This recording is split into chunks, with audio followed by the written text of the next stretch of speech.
Voltamos com o Canal Livre, que esta noite recebe o ministro da Saúde e ex-articulador político do governo, Alexandre Padilha. Ministro, o seu ministério está implantando o chamado Mapa Sanitário Regional e também o Indicador Nacional de Garantia de Acesso. O senhor poderia dar uma rápida pincelada nisso? Isso é fruto desse decreto de regulamentação da lei do SUS. Qual que é a ideia desse mapa? Inclusive o planejamento, a organização dos investimentos das ações de saúde no país. Cada região de saúde, como eu estava falando, além de ter o contrato, ele parte de um mapeamento de quais são os serviços que tem naquela região, qual que é a produção, Do que está faltando, indicadores, se está sobrando também, porque você tem situações que você tem mais de um equipamento. Para você ter um planejamento, a gente faz o mapa sanitário inicial, depois o mapa de metas, o que você quer que melhore em 4, 5, 6, 10 anos de investimentos. E o indicador é que nós resolvemos assumir um pouco aquilo que a educação fez quando criou o IDEB, que é você ter um indicador que avalia a qualidade, no caso do IDEB, a qualidade da atenção básica. Mas quais são os critérios? Então, nós colocamos em consulta pública, foi no dia 7 de abril, colocamos em consulta pública, foi feito um grande debate com especialistas, estamos finalizando esse indicador. Em primeiro lugar, ele vai ter um componente que é para você ter grupos homogêneos de municípios. Você poder comparar um município pobre com um município pobre, um município que tem muita área rural com um município que tem área rural, para não ser injusto na comparação, a capital com capital.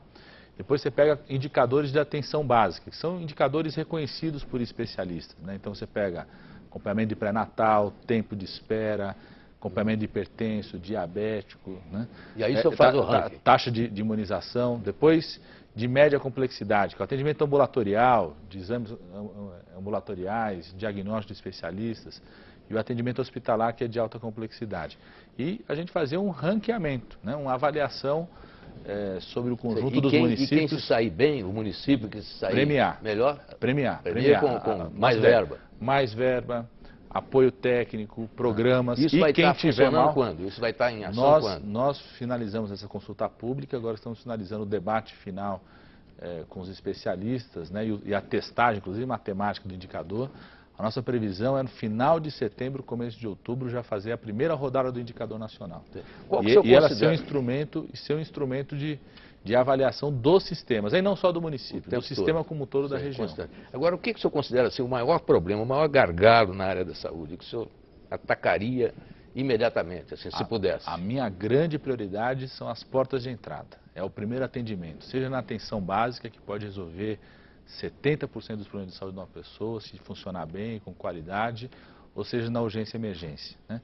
Esses são os nossos grandes enfrentamentos, nós estamos reestruturando o financiamento para isso, inclusive, na atenção básica. Mas isso ainda está intocado, né? Porque você chega com uma câmera para filmar as entradas de hospital público, é uma coisa, uma paisagem terrível. E nós estamos mudando a forma de financiar isso, inclusive, viu, Mitri? Porque o fundamental é você ter uma rede de urgência e emergência. Às vezes o pronto-socorro está lotado, por quê? Porque não tem uma UPA antes, porque a atenção básica não funciona, porque o SAMU não está regulado, ou seja, quando o paciente foi atendido pelo SAMU, se tem a central de regulação funcionando, a central de regulação já diz em qual é o pronto-socorro que tem que ir. Às vezes está lotado o pronto-socorro porque o paciente chegou no pronto-socorro, teve a vida salva, mas não tem um leito para internar. Por isso a gente está criando uma forma de financiar enfermarias de retaguarda para o pronto-socorro, com alta rotatividade, área, né? Telemedicina para trocar ideia, às vezes. Um paciente está no centro de saúde, hoje a gente já tem 1.100 municípios. E o financiamento para isso já está encaminhado? Nós estabelecemos isso como a prioridade do financiamento. Agora, ministro, o que se destaca também é o seguinte, na percepção da maioria dos médicos em ação, é que a rede hospitalar brasileira tem idade média de 35, 40 anos. Então, elas não estão, por exemplo, com capacidade física ou estrutural ou de espaço para urgências e emergências nas necessidades de hoje. Como é que a gente pode alterar esse modelo, digamos assim, da arquitetura dos nossos hospitais, os novos pelo menos? Exatamente essa rede de urgência e emergência, Joemir. Nós mapeamos os 300 pronto-socorros brasileiros, que são os pronto-socorros de referência para a situação de urgência e emergência. Aqueles que recebem mais gente, inclusive de outros municípios, mais alta complexidade. Colocamos um programa de reforma e requalificação desses pronto-socorros para enfrentar isso. Você tem uma vida média de 30 a 35 anos, inclusive de uma urgência e emergência de um padrão que não é o padrão atual da medicina. Exato. Junto com isso, as UPAs. As UPAs são construídas já com o padrão atual de urgência e emergência, com a gente chama de sala vermelha, sala amarela, sala verde, que é a estratificação de risco de um paciente quando chega, rapidamente você atender mais rápido quem está numa situação mais grave, já com o padrão atual. Por isso que eu digo que as portas de entrada são nossas duas grandes preocupações. Agora tem um problema, viu, Mitri, que você levantou, que é um problema, eu diria, contemporâneo, e que o sistema de saúde tem que se reorganizar para dar conta dele, que é o problema das drogas. Hoje, e nós encaramos isso com muita seriedade, nós precisamos reorganizar o serviço de saúde para enfrentar o problema das drogas, do crack, das drogas em geral. O álcool ainda é o grande vilão das drogas no Brasil. Fizemos a pesquisa, aquela pesquisa telefônica que descobriu da obesidade, mostrou que 18% da população brasileira faz uso abusivo de álcool, teve algum momento com uso abusivo. Quando junta álcool e direção, então essa relação é fatal, né? Você dirigir depois de beber. Por isso que nós estamos reorganizando toda essa rede de atenção. O que nós temos muita convicção? O problema das drogas, a relação da dependência, você tem situações diferentes da relação da pessoa com a dependência. Então você tem que ter serviços diferentes para pessoas que têm relações diferentes, inclusive ao longo do tratamento. Então você tem que ter enfermaria especializada para álcool e drogas, para internação de curta duração, com ambiente próprio, uma ala própria. Isso está engatinhando ainda, sim, né? Porque nas grandes cidades o que a gente vê é aumentar a população dos usuários de crack, por exemplo. Então, essa reorganização nós fizemos, agora eu estou chamando, semana passada eu chamei o prefeito Kassab, o governo do estado, para a gente discutir uma ação específica para São Paulo. E a ação tem que ser conjunta, isso, né? Tem que ter enfermaria especializada em álcool e drogas em São Paulo, tem que ter consultório de rua em São Paulo, que nós queremos financiar, que é você ter um equipamento que vá aonde as pessoas estão. Essas cracolândias aí, ministro, exatamente o senhor acha que isso acaba quando? Não, eu acho que esse é exatamente o que você falou. Você tem que ter um enfrentamento que é multissetorial. Tem um mercado da droga relacionado àquela situação. Você tem que ter ação na educação, que é decisivo. Você tem que educação, segurança, saúde, tudo. Qualificação profissional para essas pessoas. A segurança é decisiva. Existe lá porque tem um mercado de tráfico acontecendo. Então, a ação de segurança, de combate ao tráfico é decisivo também para uma intervenção como essa. E nós da saúde que recebemos essas pessoas, precisamos se reorganizar para tratá-las. Inclusive, essa coisa do consultório de rua que eu estava falando, que é ir aonde as pessoas estão. Nós estamos fazendo uma grande parceria com comunidades terapêuticas, com entidades do terceiro setor que sabem ou que acompanham, para que possam ter um papel nessa rede, né? Não é uma atuação exclusiva. O senhor tem frequentado o Congresso para discutir esses problemas do seu ministério lá? Tem. Inclusive a gente é bastante chamado. Agora, por exemplo, o Congresso andou quente, né? Entrou em recesso, né? Mas andou quente. O senhor frequentou nesse momento? O senhor chegou a ajudar na articulação lá do governo? Eu estou muito focado no tema da saúde. O senhor foi um competente articulador político. Agradeço pelo comentário, Dimitri. Mas eu estou muito focado. Quando a presidenta me convidou para o Ministério da Saúde, ainda mais eu como médico, estou me realizando também, e a presidenta falou, eu quero dar uma grande prioridade para a saúde. Então você tem que ter uma prioridade absoluta para a saúde. O senhor deve ter uma visão, o senhor deve ter uma visão aguda das relações do Planalto com a sua base parlamentar, tão problemática, tão complexa, e num momento de uma crise tão grande como essa no Ministério dos Transportes. O senhor podia dar uma visão geral disso, como é que o senhor acha que isso vai acabar? Afastaram mais 2 aí na sexta-feira, lá do Ministério, né?